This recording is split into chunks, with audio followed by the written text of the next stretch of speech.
Hello students, this is Komal, your SST educator. Welcome back to your favorite channel Magnet Brains. Magnet Brains आपको provide कराता है high quality education, वो भी बिल्कुल free of cost, kindergarten से लेके class 12 तक की सीबीएसई बोर्ड के कोर्सेज के साथ साथ आपको अदर स्टेट बोर्ड के भी कोर्सेज अवेलेबल है इन हिंदी मीडियम, जैसे कि UP board, Bihar board, Delhi board के कोर्सेज प्रॉपर सिस्टमैटिक वे में। कोई दिक्कत परेशानी आपको नहीं होगी। डेली प्रैक्टिस सेट्स के क्वेश्चंस भी मिलेंगे, प्रैक्टिस भी करते जाइएगा। ई बुक्स और ई नोट्स की लिंक आपको डिस्क्रिप्शन बॉक्स में अवेलेबल है, तो भटकने की बात नहीं बनती है। आज हम क्या करने वाले हैं, मोस्ट इंपॉर्टेंट क्वेश्चंस, ठीक है। जैसे कि मैंने बताया था, ये वही क्वेश्चंस होते हैं जो आपकी बुक्स में अवेलेबल नहीं होते, तो भाई हम कराते हैं ताकि कहीं से कहीं तक आप पीछे ना रह जाए। अब आप क्या कर दो, फटाफट से पहले लाइक कर दो और शेयर कर दो, जल्दी जल्दी बिना किसी कंजूसी के लाइक कर दीजिए और शेयर कर दीजिए, क्योंकि आपको आगे रहना है ना, तो आगे रहने के लिए इतना काम कर दीजिए बिल्कुल फटाफट तरीके से, जल्दी जल्दी से, ठीक है। फिर हम स्टार्ट करेंगे हमारे पहले क्वेश्चन के साथ, very short answer type questions, ठीक है। चलो, अच्छा, what does Dalit refer to? Dalit का मतलब होता क्या है? हम बार बार दलित बोलते हैं, पर दलित का मतलब क्या होता है? हम अनटचेबल्स इनके वर्ड यूज करते हैं ना, पर दलित का मतलब क्या होता है ये हमें क्या करना है, बताना है, ठीक है। देखते हैं। The word Dalit literally means broken and used by certain groups to highlight the centuries of discrimination they have experienced within the caste system, ठीक है। हमें कह रहे हैं कि दलित का लिटरल मीनिंग क्या होता है, ब्रोकन। दलित का लिटरल मीनिंग होता है ब्रोकन, यानी टूटा हुआ। एंड इज यूज बाय, इसको यूज कौन करते हैं, कुछ ग्रुप यूज करते हैं ये हाईलाइट करने के लिए कि कैसे भाई सदियों से जो डिस्क्रिमिनेशन है ना, जो भेदभाव हो रहा है, जो अत्याचार हो रहा है, मतलब बेसिकली अगर भेदभाव की बात करें, वो एक्सपीरियंस कर रहे हैं अपनी कास्ट सिस्टम में, तो इसलिए एक वर्ड यूज करते हैं ब्रोकन, जिसको बोलते हैं दलित। क्लियर? क्योंकि इसलिए बोलते हैं टूटा हुआ, कि अगर हमारी कोई मदद नहीं कर रहा, हमारे ऊपर लगातार डिस्क्रिमिनेशन, एक्सप्लॉयटेशन हो रहा है, तो हम टूट गए हैं, बेसिकली अंदर से बिल्कुल टूट गए हैं, ठीक है। तो इसलिए अपने लिए टर्म यूज करते हैं ब्रोकन, जिसको बोलते हैं दलित। क्लियर? चलो, question number 2, what does the government do to promote social justice? Government क्या करती है, गवर्नमेंट क्या काम करती है प्रमोट करने के लिए? क्या? Social justice. Social justice promote करने के लिए गवर्नमेंट क्या काम करती है, जल्दी जल्दी से बताओ। कुछ तो करती होगी, क्या काम करती है? हमने बहुत सारी चीजें पढ़ी थी। सोशल जस्टिस जो है प्रमोट करने के लिए, आगे बढ़ाने के लिए गवर्नमेंट क्या करती है, देखते हैं। The government provide reservation for weaker sections to promote social justice. जैसे हमसे क्या बोला है, सबसे इंपॉर्टेंट चीज जो हमने बहुत अच्छे से डिस्कस की थी, रिजर्वेशन। ये वर्ड आपको बहुत अच्छे से पता होगा, हो सकता है अभी स्कूल टाइम में नहीं सुनने को मिलता, लेकिन जब आप कॉलेज वगैरह में जाओगे, जॉब्स के लिए अप्लाई करोगे, गवर्नमेंट जॉब्स के लिए भी स्पेशली, तो तब आपको ये SC ST है ना, या जनरल, ये जो रिजर्वेशन, ये रिजर्व, तो तब आपको पता चलेगा। तो गवर्नमेंट क्या प्रोवाइड करती है, रिजर्वेशन फैसिलिटी प्रोवाइड करती है। किसके लिए? वीकर सेक्शन के लिए। वीकर सेक्शन यानी SC ST या और भी बैकवर्ड क्लासेस के लिए, ताकि सोशल जस्टिस प्रमोट हो, न्याय बराबर हो, मतलब एक न्याय मिले, क्योंकि ये लोग बेचारे वैसे ही वीकर सेक्शन है ना, इनको डोमिनेट किया जाता है, इनको डिस्क्रिमिनेट किया जाता है, एक्सप्लॉइट किया जाता है, तो गवर्नमेंट अपनी तरफ से इनके लिए कुछ तो करेगी। तो गवर्नमेंट रिजर्वेशन की फैसिलिटी प्रोवाइड करती है। जैसे हमने देखा था ना रिजर्वेशन में, कि सीट सिक्योर करना है ना, जैसे कट ऑफ मार्क्स की फैसिलिटी देना है ना, इनके पास क्या होना चाहिए, सर्टिफिकेट होना चाहिए कि प्रूफ भाई कि हाँ हम इस लिस्ट में, ये हमारा नाम, मतलब हम इस कैटेगरी में, तो तब जाके इन्हें अवेल कर पाते हैं वो चीज़ें, तो बेनिफिट्स मिलता है। क्लियर? आया समझ में? चलो, question 3, name 2 distinct cultural and religious group in the country. हमें बताना है 2 distinct cultural and religious group in our country, हमारी कंट्री में, है ना, 2 ऐसे डिस्टिंक्ट कल्चर और रिलीजियस ग्रुप बताने। हमने डिस्कस किया था ना, वो जिनको कॉन्स्टिट्यूशन क्या प्रोवाइड करता है कि भाई आप ही अपने जो है धर्म के गार्जियन हो, आप अपने अकॉर्डिंग काम करिए, अपने धर्म को भाई प्रिजर्व करिए। देखा था ना हमने 2 धर्म के बारे में, मुस्लिम कम्युनिटी और पारसीज का, देखा था ना। चल, The 2 distinct cultural and religious groups in the country are Parsis and Muslims, ठीक है, हमने पढ़ा था ना पारसीज और मुस्लिम्स का। क्लियर? आगे बढ़े, चलो। What does a manual scavenger do? Manual scavenger क्या करते हैं, ये तो भूल ही नहीं सकते और भूलना चाहिए भी नहीं, इतने बार पढ़ाया था, बहुत इंपॉर्टेंट है। क्या करते हैं बेचारे मैनुअल स्कैवेंजर? कौन होते हैं? याद करो, हमने देखा था जो लोग क्या करते हैं, जो भी एनिमल एक्सक्रीटा, ह्यूमन वेस्ट को उठाने का काम करते हैं, है ना, उठाने का काम करते हैं, वो क्या होते हैं, मैनुअल स्कैवेंजर। पढ़ा था हमने, है ना। सोचो गंदगी जो हमारा वेस्ट है, ठीक है। चलो, a manual scavenger does the work of carrying human and animal waste excreta, ठीक है। क्या काम करते हैं, वर्क ऑफ कैरिंग, उठा के ले जाते हैं ह्यूमन और एनिमल वेस्ट और एक्सक्रीटा, है ना, वेस्ट, गंदगी, ठीक है। चलो, how does our constitution ensure cultural justice to minority groups, कैसे जो है कल्चरल जस्टिस प्रोवाइड करता है, कौन, हमारा कॉन्स्टिट्यूशन, किसको, माइनॉरिटी ग्रुप को। किसको प्रोवाइड करता है, माइनॉरिटी ग्रुप को, कल्चरल जस्टिस। ये ध्यान से देखना, कौन सा, कल्चरल जस्टिस, बताओ कैसे प्रोवाइड करता है, कुछ याद है। अभी तक 5 क्वेश्चंस जो हुए हैं मैंने पूछा था, बताओ तो कमेंट में कुछ आंसर बताया। चलो इसका ट्राई करो, बाकी तो वो तो हम रिवील करेंगे ही, आपको एक्सप्लेन करेंगे ही, है ना। कहाँ तक भागेंगे, और भागना चाहते भी नहीं है, इसीलिए तो आते हैं आपके पास, ठीक है। चलो देखते हैं। Our constitution ensure cultural justice to minority groups by granting cultural and educational rights to them. एक फंडामेंटल राइट होता है ना जिसका नाम होता है कल्चरल एंड एजुकेशनल राइट्स, ठीक है।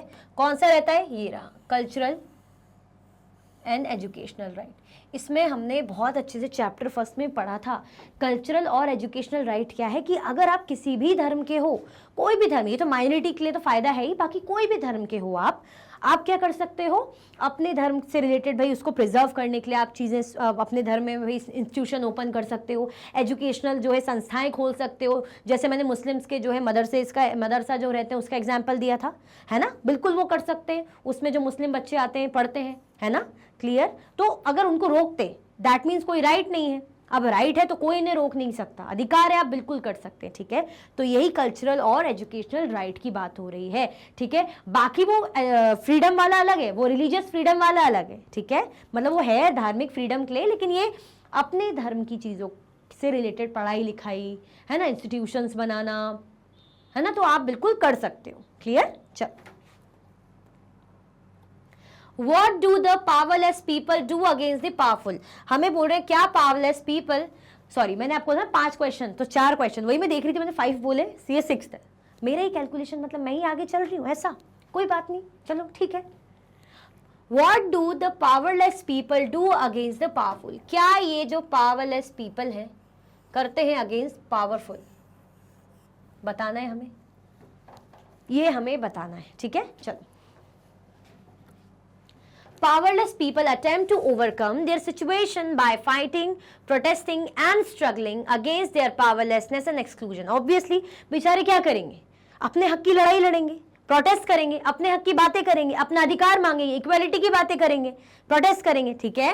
तो पावरलेस पीपल क्या करते हैं, ओवरकम करते हैं ऐसी सिचुएशन से जिनके कारण उन्हें इनइक्वालिटी होती है, उनके साथ भेदभाव होता है, उन पर अत्याचार होता है, उनको डोमिनेट किया जाता है।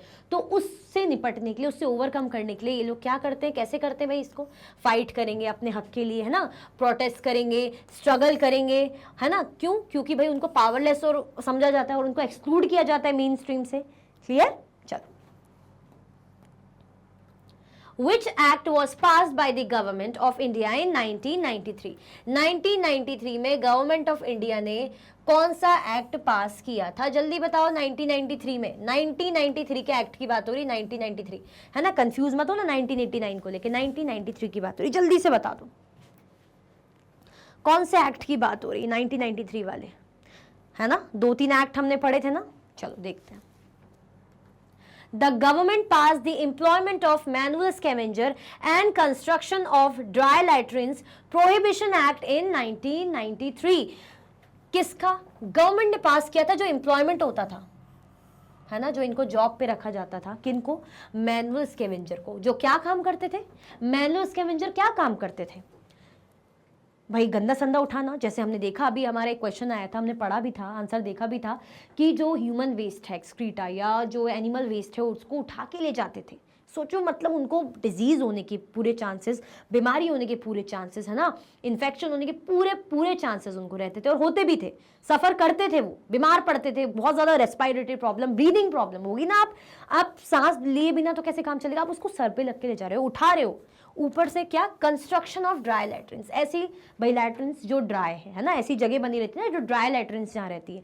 अब वो ड्राई चीज़ों को उठाना, आप सोचो, तो ये क्या करा गवर्नमेंट ने, ऐसा लॉ पास कर दिया कि ना तो इनका एम्प्लॉयमेंट अब होगा, ना ऐसी कंस्ट्रक्शन भी नहीं होगी, प्रोहिबिशन, मना कर दिया, रोक दिया, ठीक है। तो एक्ट कब बना था, 1993 में। बहुत इंपॉर्टेंट है, बहुत इंपॉर्टेंट है। क्या बना था, एम्प्लॉयमेंट ऑफ मैनुअल स्कैवेंजर, कि जो मैनुअल स्कैवेंजर का एम्प्लॉयमेंट और जो construction of dry latrines prohibition act, कि अब ये नहीं बनना चाहिए, ना इनका एम्प्लॉयमेंट होगा, पहली बात तो ना इनको जॉब पे रखा जाएगा, ना इसका कंस्ट्रक्शन होगा। क्लियर, कोई कंफ्यूजन दिक्कत तो नहीं, इंपॉर्टेंट है, ध्यान से देख लो। ओके चलो, 1989 वाला एक्ट अलग है, कंफ्यूज मत होना। 1989 वाला कौन सा है, schedule caste and schedule tribes prevention of atrocities act है, ठीक है, ये अलग है, मैनुअल स्कैवेंजर के लिए है। ओके चलो, व्हाट इज सफाई कर्मचारी आंदोलन, ये सफाई कर्मचारी आंदोलन क्या है, हमने देखा था ना कि ये लोग ने PIL वगैरह या अदर ऑर्गेनाइजेशन या और भी लोगों ने इंडिविजुअली सबने मिलके PIL फाइल करी थी, public interest litigation, supreme court में देखा था ना हमने। चलो, सफाई कर्मचारी आंदोलन is Andhra Pradesh based organization working for the rights of manual scavenger। सफाई कर्मचारी आंदोलन क्या है, आंध्र प्रदेश बेस्ड, मतलब आंध्र प्रदेश पर है, आंध्र प्रदेश के अंदर एक ऑर्गेनाइजेशन है जो किसके लिए काम करता है, किन के अधिकारों के लिए काम करता है, for the rights of manual scavenger, manual scavenger के राइट्स के लिए काम करता है ना, मैनुअल स्कैवेंजर के अधिकारों के लिए काम करता है। मैनुअल स्कैवेंजर हम डिस्कस कर चुके हैं, फिर भी बताती रहूंगी बार बार कि अच्छे से बस छपी जाए दिमाग में, इसलिए बार बार बताती हूँ कि क्या है, जो ह्यूमन वेस्ट और एनिमल वेस्ट को कैरी करने का, उठाने का काम करते हैं, ठीक है। चलो, उठा के दूसरी जगह डिस्पोज भी करते हैं। क्लियर, चलो, with regard to manual scavenging, what observation did the Supreme Court make? अब मैनुअल स्कैवेंजिंग से related what observation did the supreme court make, क्या ऑब्जर्वेशन जो है सुप्रीम कोर्ट ने बनाया था, ठीक है, क्योंकि PIL गई थी, सफाई कर्मचारी आंदोलन है ना, और अदर ऑर्गेनाइजेशन ये सब मिलके कहाँ गए थे, लोग गए थे सुप्रीम कोर्ट में, इन्होंने याचिका दायर की थी, केस फाइल करा था, PIL करा था मतलब। चलो, the court observed that the number of manual scavenger in India had increased since the 1993 law which prohibited it। अब कोर्ट ने ये चीज ऑब्जर्व करी कि जो नंबर है मैनुअल स्कैवेंजर का इंडिया में, वो क्या हो गई है, वो तो इंक्रीज हो रही है ना, मतलब ये काम पे बहुत रखे जा रहे हैं, इंक्रीज हो रहे हैं, since the 1993 law which prohibited it, जबकि 1993 जब से कानून बनाए जिसमें तो लिखा ही था कि प्रोहिबिशन है, नहीं होना चाहिए, तो तब से ये और ज्यादा क्या हो रही है, नंबर ऑफ मैनुअल स्कैवेंजर जो है इंक्रीज हो रहे हैं, ये ऑब्जर्व करा। क्लियर, मतलब बनाया था प्रोहिबिशन के, लेकिन तब से देखा जा रहा है कि इंक्रीज हो रहे हैं। क्लियर, तो ये ऑब्जर्व करा था सुप्रीम कोर्ट में, हमने देखा था ना कि सुप्रीम कोर्ट ने ऑब्जर्व करा, उसके बाद फाइनली उन्होंने अपना डिसीजन दिया कि क्या करना है, कि 6 महीने के अंदर अंदर ये चीजें क्या होनी चाहिए, पूरा मतलब उन्होंने डिटेल वगैरह निकलवाई। उसके बाद अगर कोई ये करते हुए दिख रहा है, एम्प्लॉयमेंट हो रहा है मैनुअल स्कैवेंजर का, तो क्या करे जाएगा कि इनको भाई प्रोवाइड किया जाएगा, है ना, रिहैबिलिटेशन, लिबरेशन, ये सब इन्हें प्रोवाइड किया जाएगा। क्लियर, चलो, what is the governments reservation policy, government की रिजर्वेशन पॉलिसी क्या है, गवर्नमेंट की रिजर्वेशन पॉलिसी क्या है, जरा बताओ तो। इतने बार सुनते हो रिजर्वेशन रिजर्वेशन, ट्रेन के रिजर्वेशन की बात नहीं कर रहे। चलो देखते हैं, government's reservation policy reserve seats in education and government employment for dalits and आदिवासी। क्या करती है गवर्नमेंट रिजर्वेशन पॉलिसी, क्या काम करती है, रिजर्व करती है, संभाल के रखती, रिजर्व करती सीट, जैसे हम ट्रेन में रिजर्व करते हैं ना सीट, फिर आराम से लेट के बैठ के जाते हैं, कोई हमारी सीट में नहीं आता, चाहे वो खाली भी पड़ी रहे, कोई नहीं आ सकता, क्यों, क्योंकि रिजर्व कर ली। तो ऐसे ही गवर्नमेंट सीट रिजर्व करके रखती, किसमें, एजुकेशन और government employment for Dalit and Adivasi, चाहे एजुकेशन मैटर में हो, एजुकेशन पर्पज से कॉलेज वगैरह एडमिशन के लिए, या गवर्नमेंट एम्प्लॉयमेंट, जॉब के एग्जाम, जॉब के पर्पज से, तो गवर्नमेंट क्या करके रखती, सीट रिजर्व करके रखती दलित, दलित यानी हम जो पता ही है आपको, दलित को हम SC बोलते हैं, शेड्यूल कास्ट, और आदिवासी दैट मीन्स ST, कंफ्यूज मत होना, ये मैं बता चुकी थी आपको, ठीक है, SC schedule caste, ST schedule tribes, ठीक है, और tribal people that means Adivasi. Okay, चलो, which principles are ensured by our constitution, कौन सा जो है प्रिंसिपल, कौन से प्रिंसिपल जो है इंश्योर कराए हुए हैं हमारे कॉन्स्टिट्यूशन ने, ठीक है। Our constitution ensures democratic principle which are defined in and through the list of the fundamental rights। हमारा जो कॉन्स्टिट्यूशन है वो बात करता है डेमोक्रेटिक प्रिंसिपल की, है ना, ऐसे प्रिंसिपल जिसमें सबको एकमत अधिकार मिले, सबको फ्रीडम मिले, है ना, अपनी बात कहने का, अपने पॉइंट ऑफ व्यू रखने का, है ना, खुद को एक्सप्रेस करने का, या रिलीजियस फ्रीडम हो, है ना, या कॉन्स्टिट्यूशनल रेमेडीज का जो है फायदा हो। तो क्या है, डेमोक्रेटिक प्रिंसिपल थे, है ना। हम बोलते हैं India democratic country. What do you mean by the term democracy? Democracy मतलब लोकतंत्र, प्रजा का तंत्र है, प्रजा का राज है उसमें, जिसमें प्रजा की सुनी जाती, प्रजा की चलती, प्रजा ही तो है, जो जनता ही तो है, हम ही तो है जो वोट देते, जो कैंडिडेट हम चुनते हैं, हम ही चुनते। दैट मीन्स हमारे पास पावर है। तो हमारे पास पावर है तो हमें क्या दिया है कॉन्स्टिट्यूशन ने? फंडामेंटल राइट्स भी दिए। क्या दिए हमें? फंडामेंटल राइट्स भी दिए, है ना। जैसे कि हमारे जो मौलिक अधिकार है, right to freedom, right to equality, right against exploitation, बहुत सारे। क्लियर? चलो question 12, what did Ratnam refuse and why? भाई क्यों जो है रत्नाम ने रिफ्यूज करा और क्यों? मतलब क्या जो है रत्नाम ने रिफ्यूज करा, क्या और क्यों? रिचुअल को रिफ्यूज करा था ना, वो पैर धोने वाली, कि पंडितों के उसके गांव में जकमलगुर में यही था ना प्रोसेस, कि जो आसपास के गांव से जो पंडित आए हैं, ये ओकेजन होता है ना, 5 साल में एक बार होता है, जिसमें लोकल डाइटी की पूजा की जाती है, ऑनर किया जाता है उनको। तो एक अवसर, ओकेजन जैसे ही रहता है, जिसमें जो दलित कैटेगरी के, जैसे रत्नाम दलित फैमिली से था, तो उसकी फैमिली में जैसे उसके दादाजी, उसके पिताजी, इन्होंने भी ये रिचुअल करा। रिचुअल क्या था कि पैरों को धोना है ना, फीट को धो के, पंडितों के पैरों को धो के, और उसी पानी से क्या करना है, नहाना भी है। ये देखा था हमने। तो रत्नाम ने क्या करा था? मना किया था ना। क्यों? क्योंकि उसने यही कहा था ना कि मैं इन सब चीज़ों में नहीं मानता, हम दलित है इसलिए आप हमसे ये करा रहे हो, ऐसा उसने कुछ कहा था। देखते हैं।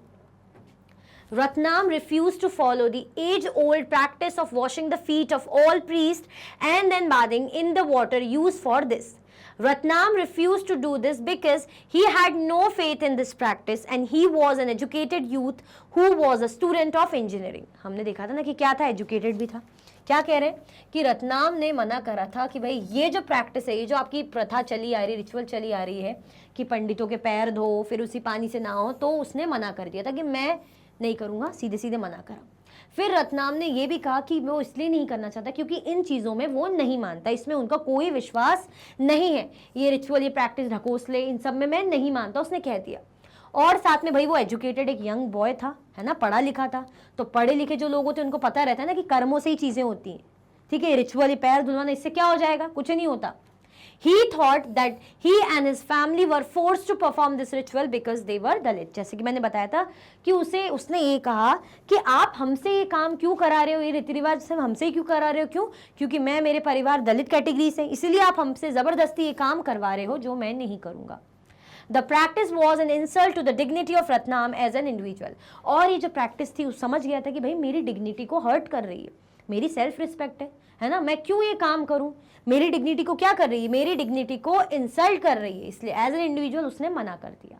क्लियर? ये हमने स्टोरी बहुत अच्छे से पढ़ी थी जो रियल लाइफ अकाउंट से थी। क्लियर? चलो, how have minority groups drawn on the fundamental rights to highlight their causes? कैसे जो है माइनॉरिटी ग्रुप किस पे निर्भर करते हैं? फंडामेंटल राइट्स पे, टू हाईलाइट देयर कॉजेस, कि जो वो सह रहे हैं उनको हाईलाइट करने के लिए कैसे ही क्या करते हैं, जो हमारे माइनॉरिटी ग्रुप के लोग हैं, है ना, उसके लिए क्या उस पर डिपेंड रहते हैं फंडामेंटल राइट्स पे। क्योंकि हमने देखा था ना कि जो भी फंडामेंटल राइट्स ने प्रोवाइडेड है, इसका ये यूज़ करते हैं जब जब इन पे अत्याचार होता है, जहाँ जहाँ इनके साथ भाई बैडली ट्रीटमेंट होता है, इल ट्रीट होता है, तो ये उसके रिगार्डिंग फिर बोलते हैं ना कि भाई हमें भी इक्वल ट्रीट किया जाए। क्यों हमारे साथ ये अत्याचार हो रहा है? जब फंडामेंटल राइट जो हमारा संविधान जो है उसी ने कहा है कि सब इक्वल हैं, कोई एक्सप्लॉयटेशन नहीं कर सकता, तो फिर क्यों हो रहा है ना? देखते हैं। The minority groups drawn on the fundamental rights to highlight their causes are as follows.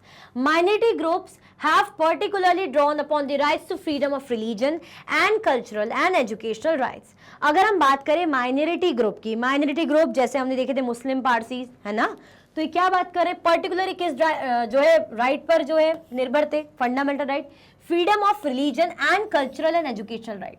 इनको कौन सा फ्रीडम देते हैं कि आपका जो कल्चर है, आपका जो रिलीजन है, आप उसका एजुकेशन इंस्टीट्यूट खोल सकते हो, मतलब जो है बढ़ावा दे सकते हो, आप पढ़ाई लिखाई करवा सकते हो। जैसे मुस्लिम्स का मैंने एग्जांपल दिया था, मदरसे रहते हैं, उनको रोक नहीं सकते आप। वो आप अगर रोकोगे, अरे इन्होंने मदरसे खोले, नहीं, बिल्कुल नहीं रोक सकते, उनको फ्रीडम है पूरा पूरा, नहीं रोक सकते। पारसीज अगर उन्हें कुछ करना है वो बिल्कुल कर सकते हैं, ठीक है। इवन वही क्यों, और भी सारे ही, तो इसमें माइनॉरिटी भी आते हैं ना, ऐसा नहीं है कि नॉन मेजोरिटी वाले भी नहीं कर सकते, कोई भी कर सकते हैं, एवरीवन कैन डू दिस। ऐसा कुछ इशू नहीं कि पार्शियलिटी है, लेकिन माइनॉरिटी ग्रुप को इसका बेनिफिट तो मिलेगा ना, क्योंकि बात इक्वालिटी की आ जाती है। Distinct cultural and religious groups like Muslims and Parsis have the right to be the guardians of the content of their culture as well as the right to decide how best this content is to be preserved. जैसे हमने last जो हम understanding marginalisation पढ़ रहे थे, तो उसमें हमने देखा था ना कि इन लोगों को कैसी नज़रों से देखा जाता है कि बिल्कुल अलग हैं, ये हैं, भाई इंसान ही है, पर हम कैसे देखते हैं उनको, अलग नजरों से देखते हैं कि पता नहीं कौन है ये, ऐसा कपड़े पहनते, बुरखा उरखा पहनते, बड़ी बड़ी दाढ़ी रखते, टोपी ओपी लगाते, तो भाई उनके कल्चर में आप कौन होते हैं उसको बोलने वाले, ठीक है। लेकिन कहा जाता है तो बेचारे माइनॉरिटी में आते हैं, असाइड हो जाते हैं, उनको मेन स्ट्रीम में नहीं लिया जाता, ठीक है।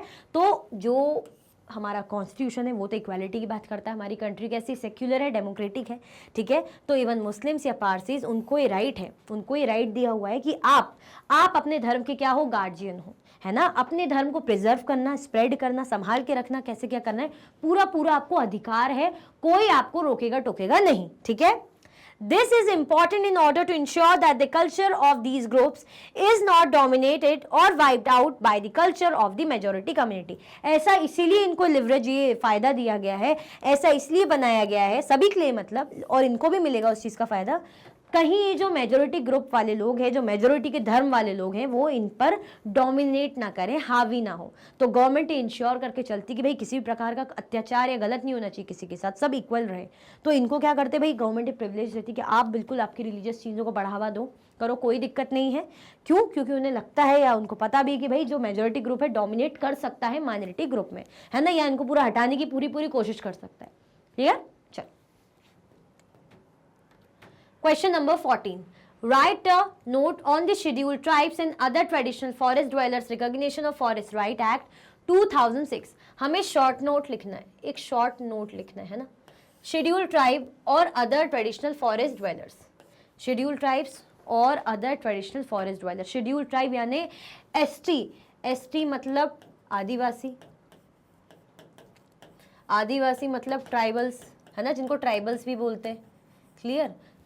जो फॉरेस्ट ड्वेलर्स, जो जंगलों में रहते हैं, और जंगलों में आदिवासी रहते हैं, उनका घर का मतलब लैंड जो है, सब रिसोर्सेज उनकी जंगलों में मिलती है, मतलब उनके लिए जंगल बहुत इंपॉर्टेंट है सर्वाइवल के लिए, ठीक है। तो recognition of forest right act 2006 क्या कहता है, रिकॉग्निशन ऑफ फॉरेस्ट राइट मतलब कि इनके पास जो है अधिकार है, कोई इनसे इनकी चीज़ें छीन नहीं सकता। अगर हम बात करें इनसे इनकी लैंड रिसोर्सेज नहीं छीना जा सकता, है ना। तो रिकॉग्निशन ऑफ फॉरेस्ट राइट ये हमें बताना है। चलो, The Scheduled Tribes and Other Traditional Forest Dwellers Recognition of Forest Right Act 2006 was passed by the central government for the welfare of Adivasi and other forest dwelling communities. इस act को पास किसने किया था? केंद्रीय सरकार ने, सेंट्रल गवर्नमेंट ने, ठीक है। क्यों, क्या जरूरत आन पड़ी भाई? For the welfare of Adivasi and other forest dwelling communities. जो कौन? आदिवासी लोग, आदिवासी जंगलों में रहते हैं, उनका तो घर ही जंगलों का है ना, क्योंकि उनको बहुत अच्छे से पता है भाई यहाँ की चीज़ों की वो इज्जत करते हैं, यहाँ की चीज़ों को वो यूज़ करते हैं, उनके लिए मस्ट है, बहुत इंपॉर्टेंट है।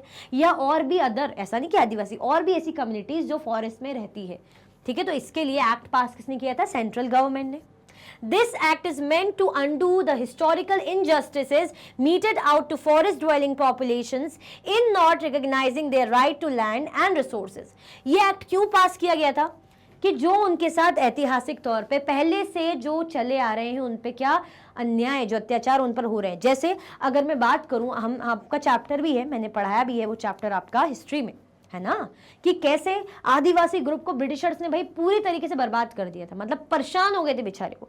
उनसे उनका जो लैंड था भाई, जो फॉरेस्ट एरिया पूरा रिजर्व कर लिया, है ना, उनको रोक दिया कि नहीं, आप जो है जा नहीं सकते, ये हमारा एरिया है, हमने इसको रिजर्व करा है, आप इन एरिया में ना तो हंटिंग गैदरिंग कर सकते हो, ना आप यहाँ आसपास रह सकते हो, ना आपको वुड यूज कर सकते हो, ना फॉरेस्ट प्रोड्यूस यूज कर सकते हो, ना खेती बाड़ी कर सकते हो, रोक दिया था। तो बेचारे मजबूर हुए थे, है ना, दूसरी जगह जाके काम करते थे, वहां भी इनके साथ गलत होता था। जैसे लोग टी प्लांटेशन उसमें काम करते थे तो वहां भी गलत, बेचारे कोल माइंस में काम करते थे, ऐसी ऐसी सिचुएशन होती थी कि मरने जैसी हालत हो जाती थी, और काफी लोग मरे भी हैं वहां पे, है ना, ट्राइबल ग्रुप वाले। क्या करें, कुछ पैसे कमाने के लिए उन्हें दूसरी जगह जाना पड़ा इनसे, क्योंकि इनका सर्वाइवल लाइवलीहुड यहाँ से छीन ली गई। तो जो इन पे अत्याचार चलते आए हैं, तो उसको अंडू मतलब उसको वापस से कंपनसेट करने के लिए, ये कह लीजिए, ठीक है, चीज़ों को सुधारने के लिए, क्यों, क्योंकि इनको अपने ज़मीन और अपनी रिसोर्सेज का रिकॉग्निशन नहीं है ना, तो एक अधिकार इसके थ्रू इन्हें मिला, इस एक्ट के through. This act recognises their right to homestead, cultivable and grazing land, and to non-timber forest produce. The act also points out that the rights of forest dwellers includes conservation of forest and biodiversity. ये act साथ में क्या recognise कर रहा है, उनका right कि भाई ये इनका घर है, यहाँ पे खेती बाड़ी करते हैं, यहाँ वो रहते हैं, यहाँ की चीज़ों को यूज़ करते हैं, ठीक है, यहाँ पशु चारण करते हैं, भाई पशु है, चरते, ग्रेजिंग लैंड है, ठीक है, कोई इनको नहीं रोकेगा। और नॉन टिम्बर फॉरेस्ट प्रोड्यूस, मतलब यहाँ पे क्या करा जाता था, हमने देखा था ना, जो ब्रिटिशर्स थे उन्होंने क्या करा था, फॉरेस्ट को रिजर्व कर लेते थे वो, है ना, कि भाई यहाँ पे टिम्बर प्रोड्यूस होगा, टिम्बर मिलेगा यहाँ से, तो उनको बेचारों को रोक दिया जाता था, वो रिजर्व कर लिया था कि यहाँ पे कोई भी एंट्री नहीं करेगा, प्रोहिबिटेड है, मना है, बैन कर दी थी एंट्री, ठीक है। तो अब ऐसा कुछ नहीं होगा।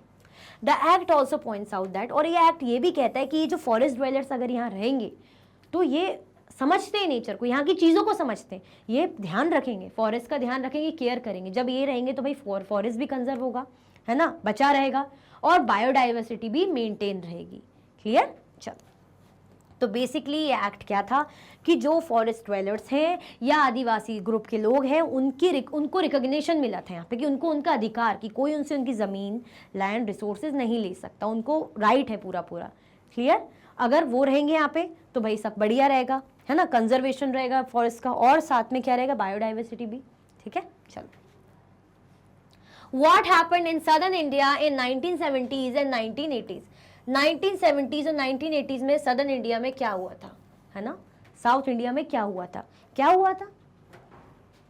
बहुत सी चीजें हुई होगी मैम, बहुत सी चीजें हुई होंगी, पर चैप्टर में जो पढ़ा है वो तो बताना है ना, चैप्टर की चीज तो बताओगे, जो बहुत सी हुई होगी वो थोड़ी पूछ रहे, चैप्टर में क्या हुआ था अलग से थोड़ी पूछ रहे, चैप्टर में वो पूछा जा रहा है। तो सदर्न इंडिया में क्या हुआ था, हमने देखा था ना कि जो दलित ग्रुप की अगर हम बात करें, काफी ज्यादा अपने हक के लिए प्रोटेस्ट वगैरह कर रहे थे, है ना, कि बहुत हो गया, बहुत सैली, अब नहीं सहेंगे, है ना, हमें क्या चाहिए, इक्वालिटी चाहिए, हमें अपना राइट चाहिए, हमें अपना अधिकार चाहिए, है ना, गुस्सा दिखा रहे थे, बात मामला जो है बढ़ता जा रहा था, क्योंकि परेशानी होती थी, इनके साथ एक्सप्लॉयटेशन होता था, तो कब तक कोई सहेगा। तो ये चीज़ें उस टाइम पे बहुत ज़्यादा उभरी थी, ये देखा था हमने, चैप्टर में पढ़ा था डिटेल में, अभी थोड़ा सा मैंने ब्रीफ दिया है, डिटेल में इसको पढ़ते हैं। The ill treatment and humiliation of Dalit and tribal groups acquired a violent character in the 1970s and 1980। ठीक है, मैंने शायद सिर्फ दलित मेंशन किया था, ट्राइबल ग्रुप भी था। क्या कह रहे हैं, जो इल ट्रीटमेंट था, किसका, गलत तरीके से ट्रीटमेंट, व्यवहार, ह्यूमिलिएशन, प्रताड़ित करना, किनको, भाई दलित हो या ट्राइबल ग्रुप के साथ, जिसके कारण वो इतना ज़्यादा भड़क उठे थे कि मामला बहुत ज़्यादा, आप कह सकते हैं वायलेंट हो गया था, बहुत ज़्यादा गर्म हो गया था मामला। कब, 1970s और 1980s में। During this period a number of assertive Dalit group came into being in southern India and asserted their rights. अब इस टाइम पे जो दलित ग्रुप थे बहुत गुस्से में भड़के हुए थे, तो असर्टिव मतलब अपने अधिकार की बातें करना, तो वो लोग बहुत ज़्यादा भड़क चुके थे, उन्होंने सीधे सीधे सामने आ गए थे कि अब क्या चाहिए, हमें हमारा राइट चाहिए। क्लियर? चलो, क्या बोल रहे हैं कि सदर्न इंडिया में जब गुस्सा भड़का इन लोग, है ना, स्पेशली दलित या हम ट्राइबल ग्रुप की बात करें, तो इन्होंने क्या, अपने अधिकारों की बात करी, क्योंकि बोल रहे हैं ना कि एक लिमिट हो जाती है, तो अब वो बर्दाश्त के बाहर हो गई, घड़ा भर गया है, घड़ा फूटने का टाइम आ गया है, तो अब वो घड़ा फूटेगा, और ये लोग अपना गुस्सा दिखा रहे थे। They refused to perform their so-called caste duties and insisted on being treated equally। अब इन्होंने भाई सीधे सीधे मना करा कि हम ये जो so-called caste duties है ना, जो हमें करनी पड़ती है, वो हम नहीं करेंगे, है ना, वही सब जो इनके साथ इनसे कराया जाता है कि भाई तुम्हारा काम है, छोटी कास्ट के लोगों तुम ये करो वो करो, जैसे हमने रतनाम का देखा था कि उनसे जो है रिचुअल कराया जाता था कि पैर धोना, तो ये काम हम क्यों करें, तो हमें भी इक्वल ट्रीटमेंट चाहिए। क्या कहा था इन्होंने कि हमें भी क्या करो, इक्वली ट्रीट करो, समान ट्रीटमेंट हमें भी चाहिए, मतलब इक्वालिटी की बातें इन्होंने की, और गलत नहीं है, सही बात है। This resulted in a severe backlash from the powerful caste. अब इसके कारण क्या हुआ, जो पावरफुल कास्ट थी ऑब्वियसली उनके थ्रू मतलब बैकलैश उनकी तरफ से मिला है ना, गुस्सा उन्होंने भाई दिखाया। In order to indicate to the government that untouchability still existed, Dalit groups demanded new laws that would list the various sorts of violence against Dalits and prescribe stringent punishment for those who indulge in them. इसीलिए उन्होंने क्या करा, उन्होंने in order to indicate to the government, उन्होंने ये बताया कि देखो ये अनटचेबिलिटी की बातें आपने अबॉलिश ये करा, ठीक है, मतलब ये चल होता है, कहा गया, लेकिन ये अभी भी एग्जिस्ट कर रही हैं, अभी भी हमारे साथ अत्याचार हो रहा है, हमें भी अछूता माना जा रहा है। कहाँ गया आपका न्याय, कहाँ गया आपका एक्ट, कहाँ गया आपका कानून।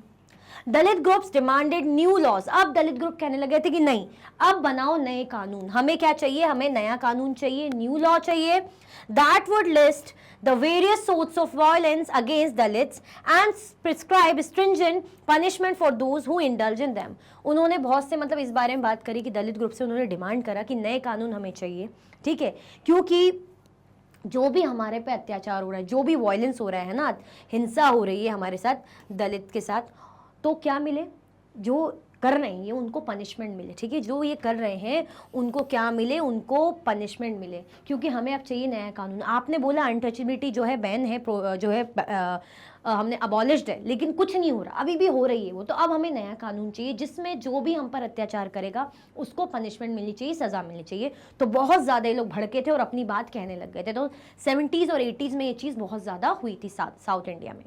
क्लियर, कोई कन्फ्यूजन, दिक्कत तो नहीं। चल,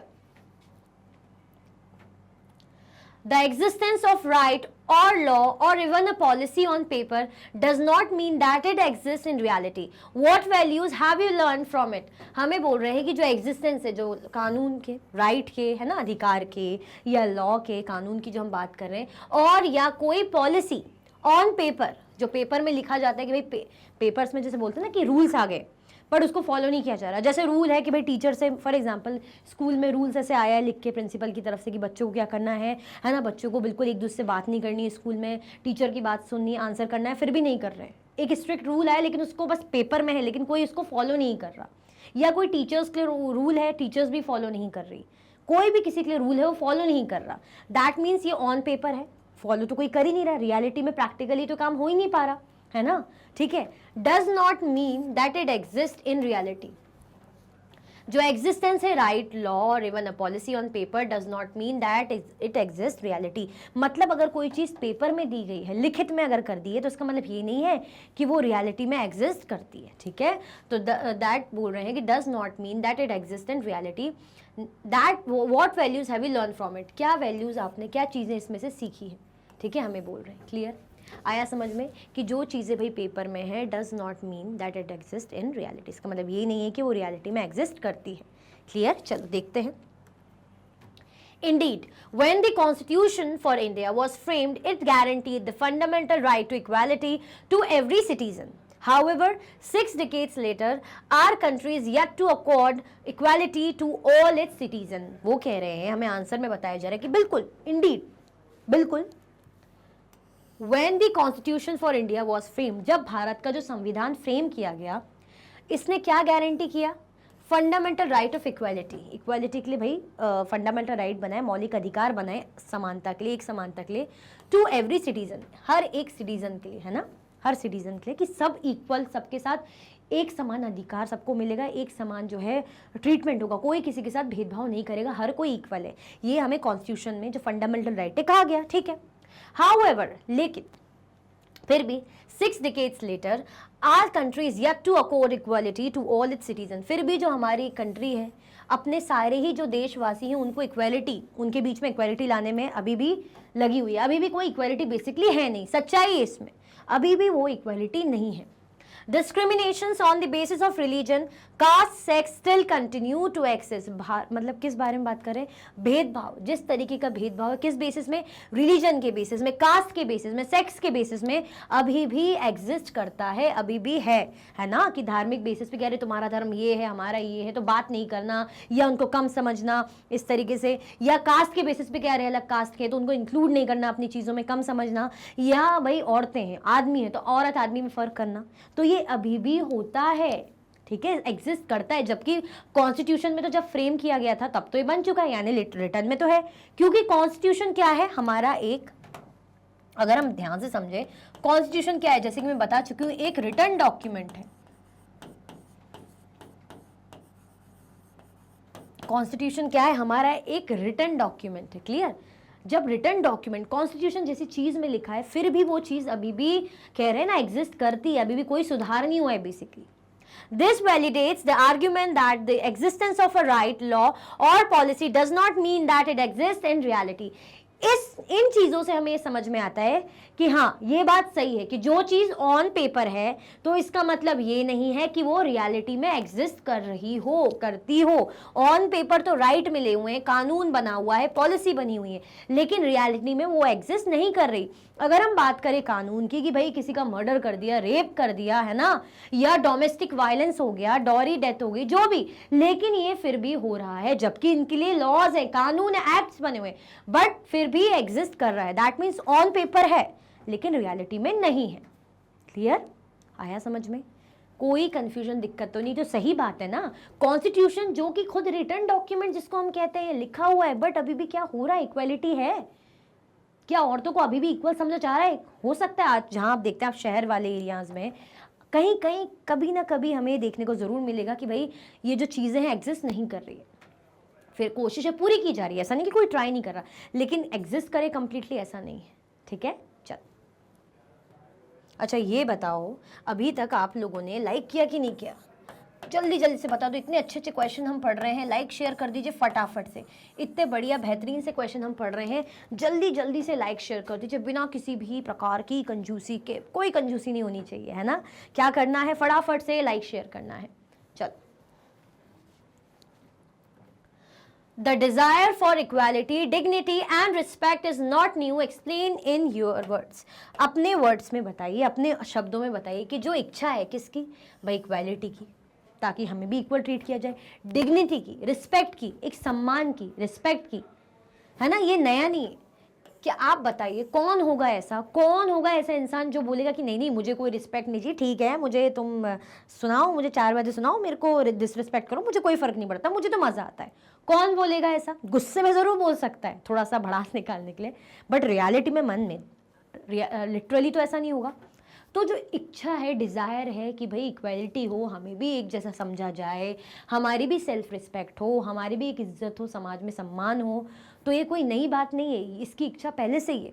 explain in your own words, इसके बारे में आपको अपने खुद के शब्दों में एक्सप्लेन करना है, तो एक्सप्लेन करें। चलो, Every individual desires to live a life of dignity and respect, and this can happen only when she is treated as an equal citizen in society. कोई भी इंडिविजुअल, every individual है ना, desires to live a life of dignity and respect. हर कोई चाहता है कि हमें जो है एक डिग्निफाइड चीज़ें, एक सम्मानीय हम जिंदगी जिए, है ना, हमें रिस्पेक्ट मिले, सम्मान मिले, and this can happen only when she is treated as an equal citizen in society. और ऐसा कब हो सकता है?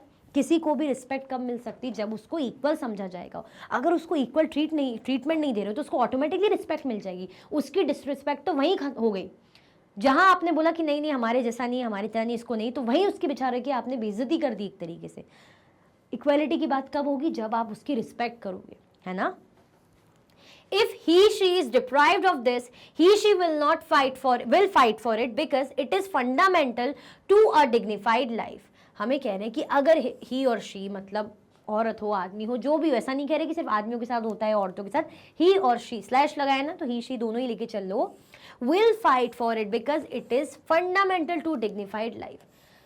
अगर किसी के साथ ऐसा हो रहा है ना, कि उसको इक्वल नहीं समझा जा रहा है, उसको इक्वालिटी, उसको एक समान अधिकार नहीं मिल रहा है, उसको ये समझा डिस्क्रिमिनेट किया जा रहा है, भेदभाव, कि नहीं नहीं तुम हमारे लायक नहीं, हमारे लेवल के नहीं हो, हमारे जैसे नहीं हो, अलग हो, है ना, तुम हमारे टाइप के नहीं हो, यानी हम अलग हैं तुम अलग है, इक्वल ट्रीट नहीं किया जा रहा, तो वो अपने अधिकार के लिए बिल्कुल लड़ेगा, बिल्कुल बोलेगा अगर उसको कहीं कोई कमी नजर आती। क्यों? क्योंकि भाई उसको फंडामेंटल राइट मिले हुए हैं और इसका अधिकार है। When different people and communities coexist, there is bound to be some dispute and both will demand equality and dignity. अब हमारी जो कंट्री, अगर हम इंडिया की बात करें, कैसी है भाई? डाइवर्स कंट्री है ना? अलग अलग धर्म, अलग अलग कास्ट, अलग अलग लैंग्वेज बोलने वाले लोग हैं, अलग अलग खाने पीने कपड़े पहनने वाले लोग हैं, सबका अपना अपना कल्चर है, रीजनल बैकग्राउंड है ना, रिलीजियस बैकग्राउंड है।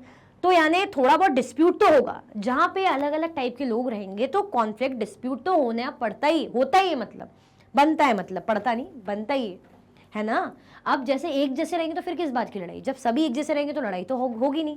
लेकिन जहां अलग अलग टाइप के लोग रहेंगे तो वहां तो डिस्प्यूट या कह सकते हैं कुछ कॉन्फ्लिक्ट तो हो ही सकता है, हो ही जाता है। तो इसीलिए वो लोग क्या डिमांड करते हैं? वो लोग भाई हमें इक्वालिटी मिले, हमें डिग्निटी मिले, इज्जत मिले, सम्मान मिले, हमें भी एक समान अधिकार मिले, करेंगे demand.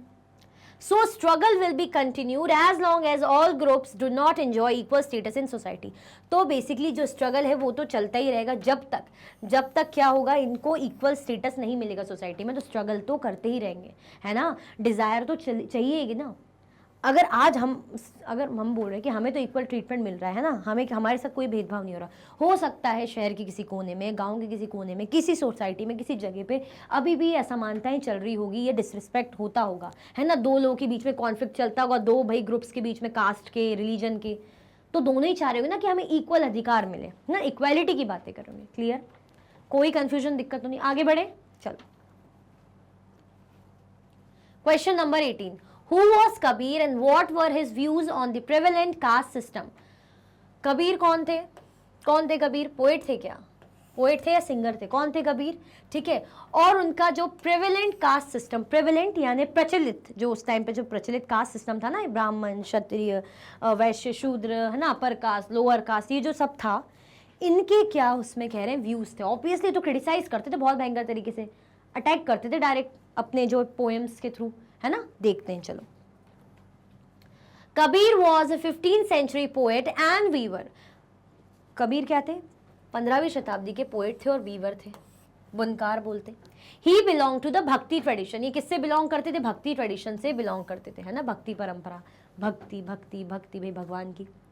Through his poetry, Kabir spoke about his love for the supreme being, free of rituals and priest. अपनी पोइट्री के थ्रू ये क्या बताते थे लोगों तक, क्या कन्वे करते थे कि भाई ये जो भगवान के लिए जो हम कहते हैं ना कि जो हम मानते हैं रिचुअल, प्रीस्ट, इसको ना फॉलो करके, है ना, इसको ना फॉलो करके हम क्या रहे, इन चीज़ों से फ्री रहे, मतलब इन चीज़ों को फॉलो ना करें कि भाई ये जो पंडितों ने क्या कह दिया, है ना, समाज ने क्या भाई रीति रिवाज बनाए, नियम बनाए, इसको नहीं, इसके अगेंस्ट ही बात करते थे। ठीक है, तो कहते थे इन सब चीज़ों से फ्री, इनको नहीं फॉलो करना, इनसे अलग।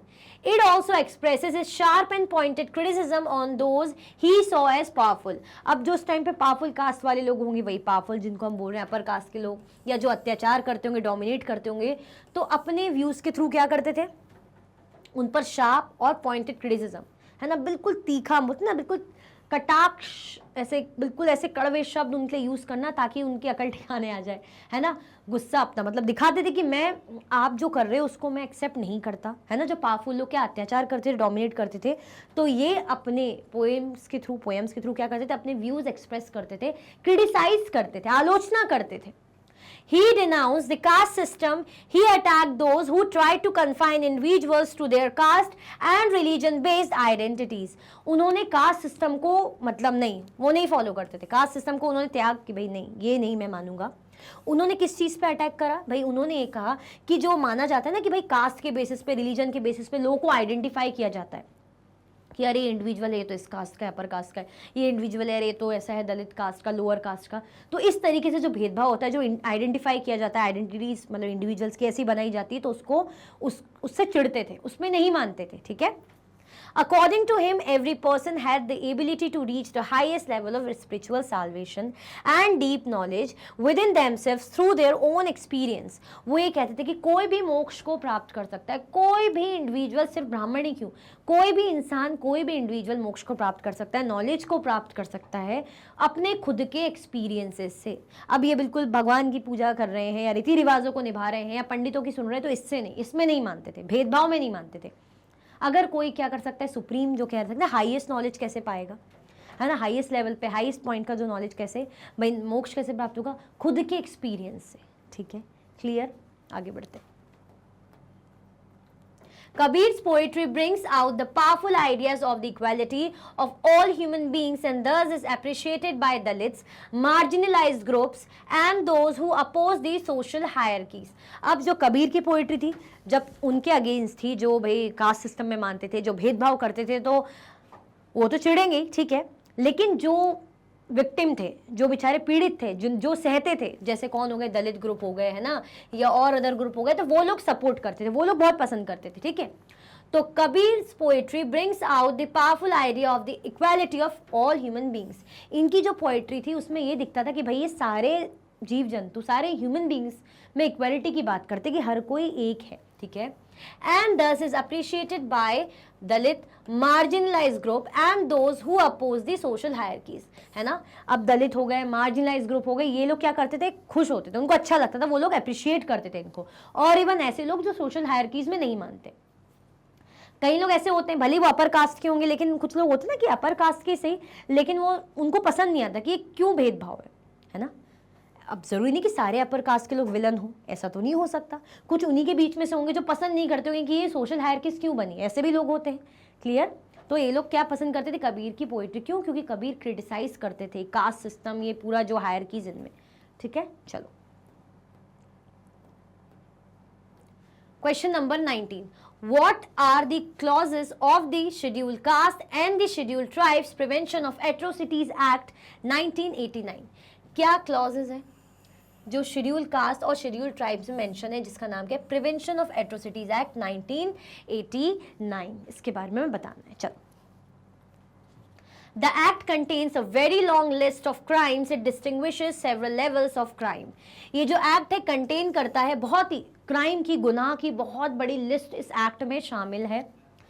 ये डिस्टिंग्विश करता है सेवरल लेवल ऑफ क्राइम्स, जो लेवल ऑफ क्राइम्स उसको डिस्टिंग्विश करता है। A list modes of humiliation that are both physically horrific and morally reprehensible and seeks to punish who. अब ये जो लिस्ट है ये किसके लिए, ऐसे क्राइम के लिए, ऐसे गुनाहों के लिए है जो बहुत ही ज़्यादा टेरिबल है, बहुत ही ज़्यादा हॉरिफिक है, जो मतलब समाज के भी सोच के बियॉन्ड है। मतलब एक लिमिट होती है, लिमिट को भी पार कर देना, ऐसे गुनाह जिनमें शामिल हो वो इस लिस्ट में है। तो हॉरिफिक, फिजिकली हॉरिफिक, फिजिकल, अगर आपको फिजिकल वे में शारीरिक तौर पे कोई अत्याचार है ना, कोई अब्यूज, जो भी चीजें वो क्राइम इसमें शामिल है।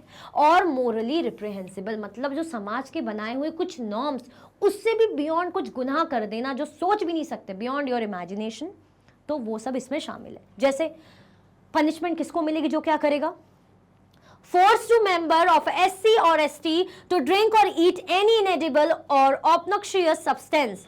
अगर कोई फोर्स करता है किसी भी SC ST यानी दलित या ट्राइबल ग्रुप के मेंबर को कि आप कुछ भी गंदा संदा या ऐसा कोई भी पदार्थ जो हानिकारक है, जो बहुत गंदा है, बहुत बेकार है, उनको अगर पीने के लिए फोर्स करता है, खाने पीने को कोई भी जबरदस्ती करता है कि भाई तुम तो दलित हो, चलो पियो, ये तुम्हें पीना पड़ेगा, ये खाओ, ये बहुत ही मतलब आप सोच भी नहीं सकते ऐसी चीज, तो उसको पनिशमेंट मिलेगी, ठीक है। Second, forcibly removes clothes from the person of a member of a SC or ST or parades him or her naked or with painted face or body or commits any similar act which is derogatory to human dignity। मतलब और क्या करना, जैसे women हो या man हो, उनके कपड़े उतार के उनको न्यूड, नेकेड उनको ऐसी सड़कों पे चलवाना, परेड करवाना, करते हैं अत्याचार। ऐसे पता नहीं मेंटली इल लोग होते हैं कि भाई अपनी पावर का यूज करते हैं, उनको पता नहीं क्या सेटिस्फेक्शन मिलता है, होते हैं ऐसे कुछ साइकोपैथ इस टाइप के लोग। तो लोग क्या करते हैं, SC ST ग्रुप पता ही है कि इनका तो कोई साथ देने वाला है नहीं, तो उनको जैसे उनकी बॉडी फेस पे पेंट करके उनको नेकेड, बिना कपड़ों के उनको सबके सामने चलवाना, परेड करवाना। तो अगर ऐसा होता है, कोई ह्यूमिलिएट करता है SC ST के इवन मेन हो या वुमेन को, तो वो भी यहाँ पे पनिशेबल है, उनको पनिशमेंट मिलेगी। क्लियर हुआ, क्या मिलेगी, उनको पनिशमेंट मिलेगी, क्योंकि वो उनकी डिग्निटी को भाई हर्ट करेगा। क्या करेगा, उनकी डिग्निटी, उनकी रिस्पेक्ट को क्या करेगा, हर्ट करेगा। क्लियर, आगे बढ़े, चलो। It lists action that disposes Dalit and Adivasis of their meager resource or which force them into performing slave labor। इसमें और क्या शामिल है, जैसे दलित और आदिवासी इन लोगों को इनको जगह से हटवा दिया जाता है ना, है ना, या उनको रिसोर्सेज यूज नहीं की जाती, करने दी जाती। जैसे जो बाकी रिसोर्सेज पे बाकी लोगों का मतलब अधिकार रहता है, एक्सेस कर पाते, तो इन्हें नहीं रोक दिया जाता है कि नहीं आप इसको यूज नहीं कर सकते, यहाँ पे आप नहीं आ सकते, जैसे टेम्पल में एंटर नहीं हो सकते, पानी यूज नहीं कर सकते, स्कूल नहीं जा सकते, मतलब जो नॉर्मल जहाँ अपर कास्ट के लोग जा रहे हैं वहाँ आप नहीं जा सकते। तो जो भी रिसोर्सेज जो भी चीजें, या इनसे लेबर का काम कराना, स्लेव लेबर है ना, दास मजदूरी कराना, तो ये सब अगर कुछ भी होता है तो पनिशेबल है। The act seeks to penalize anyone who assault or uses force on any woman belonging to a scheduled caste or a scheduled tribe with intent to dishonor her. अब ये होता है कि समझ, जिसको कमजोर समझा जाता है ना, तो उसके साथ ऐसा लगता है कुछ भी कर लेते हैं। पागल लोग होते हैं, वो मेंटली इल लोग होते हैं, मतलब अपनी पावर का गलत इस्तेमाल। तो औरतों के साथ आप समझदार हैं क्या क्या हो सकता है, कुछ भी, उनकी इज्जत पर हाथ डालना, बेसिकली उनके साथ बदतमीजी, बेइज्जती करना। कोई भी अगर शेड्यूल कास्ट या शेड्यूल ट्राइब की वुमेन है, अगर कोई उनकी भाई जो है उनको डिसऑनर या उनकी डिग्निटी को हर्ट करता है, उनको अब्यूज़ या बेसिकली कह सकते हैं बेइज्जती करता है, बदतमीजी करता है ना, तो वो भी इसके तहत पनिशेबल है। क्लियर? तो ये सारी चीज़ें किसके अंदर आती हैं? ये एक्ट के अंदर आती है। ध्यान से देख लो, बहुत इंपॉर्टेंट है। एक्ट कौन सा है हमारा? Schedule caste and schedule tribes prevention of atrocities act 1989। पहली चीज मैं फिर से बता रही हूँ, क्या अगर SC/ST ग्रुप के मेंबर को आप कुछ भी ऐसे बेकार पदार्थ कुछ भी खिला रहे हो, पीने के लिए कह रहे हो, बहुत ही गंदा संदा, तो आप क्रिमिनल हो। दूसरा, अगर आप क्या है किसी को भाई नेकेड, जैसे मैन हो या वुमेन हो, उनको भाई उनको नेकेड आप परेड करवा रहे हो, पेंट करके उनकी बॉडी में उनके साथ बदतमीजी कर रहे हो पब्लिकली, तो ये सब क्या है, ये भी पनिशेबल है। तीसरा हमने क्या देखा कि अगर उनको जो सोर्सेज है उनको एक्सेस नहीं मिल पाया, चाहे दलित ग्रुप हो चाहे आदिवासी, तो या उनसे लेबर करवाना, स्लेव लेबर, दास मजदूरी कराना, तो ये भी पनिशेबल है। फिर हमने क्या देखा कि अगर किसी शेड्यूल ट्राइब या शेड्यूल कास्ट की वुमेन के साथ बदतमीजी या कुछ भी डिसऑनर करने की कोशिश करना, उनकी इज्जत पे हाथ डालना, तो ये सब भी पनिशेबल है। क्लियर? आई होप अच्छे से समझ में आया होगा। ये क्वेश्चन बहुत बेहतरीन था, बहुत अच्छा था, ठीक है, याद रखना इसको। ओके, चलो। What does the government do to promote social justice in order to implement the constitution?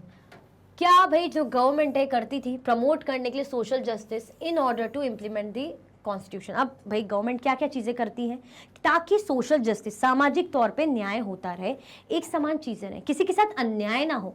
तो गवर्नमेंट ने कैसे भाई सोशल जस्टिस क्रिएट करा, और जो कॉन्स्टिट्यूशन की चीज़ें ताकि वो इम्प्लीमेंट हो पाए, मतलब बन तो गए, रिटर्न तो हो गए हैं, है ना, फंडामेंटल राइट्स तो लिखे जा चुके हैं, लेकिन वो प्रैक्टिकल भी पॉसिबल हो, तो इसके लिए गवर्नमेंट कैसे सोशल जस्टिस प्रमोट करती है वो हमें बताना है। ठीक है, चलो। As part of their effort to implement the provisions contained in the Constitution, both the state and the central governments have made various laws, policies and schemes. अब क्या करेंगे? यही चाहेंगी ना कि जो भी कॉन्स्टिट्यूशन में लिखा गया है अब उसको प्रैक्टिकली करने का टाइम है। तो चाहे वो स्टेट हो या सेंट्रल गवर्नमेंट हो, है ना, राज्य सरकार हो या केंद्रीय सरकार हो, हैव मेड वेरियस लॉज, बहुत से कानून बनाए हैं, पॉलिसीज बनाई है, नीति नियम और स्कीम्स बनाए हैं। These are aimed for people living in tribal areas as well as the Dalit population. अब इनका जो एम है, जो फोकस है, अगर देखा जाए किस पे भी है, ट्राइबल पीपल और दलित पॉपुलेशन पे, तो ऑब्वियसली क्योंकि इन पे अत्याचार होता है भाई, इनको जो है इल्ट्रीट किया जाता है, ह्यूमिलिएट किया जाता है। The government provides for free or subsidized hostels for students of Dalit and Adivasi communities so that they can avail of education facilities that may not be available in their localities. अब क्या होता है, बेचारे जो बच्चे होते हैं वैसे ही उनको एक्सेस मिलता नहीं काफ़ी चीज़ों में, बस वो पढ़ना लिखना पर चाहते हैं, उनकी लोकेलिटी में स्कूल्स होते नहीं, कॉलेजेस होते नहीं, तो बेचारे दूसरी जगह जाते हैं। कई बार पैसा नहीं होता है, फाइनेंशियल कुछ उनके पास ऐसा रहता ही नहीं है, तो पढ़ाई छोड़ देते हैं या जाते ही नहीं है। तो कम से कम गवर्नमेंट उनको क्या कराती है, ऐसे ही जैसे रहने खाने की जगह नहीं होती तो गवर्नमेंट उनको हॉस्टल्स प्रोवाइड कराती है, या तो सब्सिडाइज हॉस्टल रहेंगे या फ्री हॉस्टल्स रहेंगे, ताकि वो वहाँ पे रहें, पढ़ लिख पाए, है ना, एजुकेशन फैसिलिटी अवेल कर पाए। Clear? The reservation policy is one such policy in which seats are reserved for Dalits and Adivasis in educational institution and government employment. अब एक और पॉलिसी है जैसे रिजर्वेशन पॉलिसी, ये तो हमने हॉस्टल का देखा था कि भाई कैसे ताकि एजुकेशन को अवेल कर पाए। अब रिजर्वेशन पॉलिसी किसके लिए? SC और ST कैटेगरी के लिए। देखो SC मतलब दलित, कंफ्यूज मत होना, पता चले बार बार बोल रहे हो कि मैम कभी SC ST आ रहा है, कभी दलित और आदिवासी आ रहा है। तो ST ट्राइब्स है ना, शेड्यूल ट्राइब्स, तो ये आदिवासी ग्रुप। तो इनके लिए गवर्नमेंट क्या करती है, सीट रिजर्व करके रखती है, चाहे वो जॉब के लिए हो, है ना, गवर्नमेंट एम्प्लॉयमेंट हो, या एजुकेशन हो, कॉलेजेस वगैरह जिसे हम बोलते हैं, एजुकेशनल इंस्टीट्यूशंस हो, तो गवर्नमेंट क्या करके रखती है, इनके लिए सीट रिजर्व करके रखती है कि भाई हाँ इतनी सीट जो है SC ST ग्रुप के कैटेगरी के लोगों के लिए रिजर्व्ड है। क्लियर आया समझ में? तो इसके थ्रू क्या कर रही है, इक्वालिटी, ताकि भाई उनको भी एक रिस्पेक्ट मिले, उनको भी इक्वल ट्रीटमेंट मिले, वो भी बाकी चीज़ों को एक्सेस कर पाएं जैसे अदर कास्ट के या अपर कास्ट के अदर ग्रुप वाले लोग कर रहे हैं, तो ये लोग भी उन चीज़ों को अवेल कर पाए। क्लियर आया समझ में? कोई कंफ्यूजन, दिक्कत तो नहीं भाई? और आपने अभी तक लाइक किया कि नहीं किया, और अगर नहीं किया तो लाइक कर दो। बहुत बढ़िया से क्वेश्चंस थे, क्योंकि हमने देखा था एनसीईआरटी सॉल्यूशंस में इतने क्वेश्चन थे नहीं, ठीक है, तो सारे क्वेश्चन यही कवर करे हैं और बहुत बहुत बहुत इंपॉर्टेंट है, तो देखना, बहुत अच्छे से समझना। कोई भी डाउट होता है कमेंट में मुझे ज़रूर बताना। इसी के साथ ये वीडियो एंड होती है। अगर आप और भी वीडियो के लेक्चर्स देखना चाहते हैं तो आप मैग्नेट ब्रेन्स के यूट्यूब चैनल, एप्लीकेशन और वेबसाइट पे देख सकते हैं। ई नोट्स और ई बुक्स की लिंक आपको डिस्क्रिप्शन बॉक्स में अवेलेबल है। ये सारे हाई क्वालिटी के कोर्सेज है, जैसे कि CBSE board, Delhi board, Bihar board, UP board, MP board, Rajasthan board, Vedic maths crash course, spoken English courses आपको अच्छी क्वालिटी में और 100% फ्री अवेलेबल है। आप हमें अदर प्लेटफॉर्म पर भी फॉलो कर सकते हैं, फेसबुक, इंस्टाग्राम, एक्स, टेलीग्राम और व्हाट्सएप पे। ज़्यादा से ज़्यादा लाइक कीजिए, ज़्यादा से ज़्यादा शेयर कीजिए और चैनल को सब्सक्राइब करना बिल्कुल भी ना भूलें। अपना ख्याल रखें। Thank you so much for watching.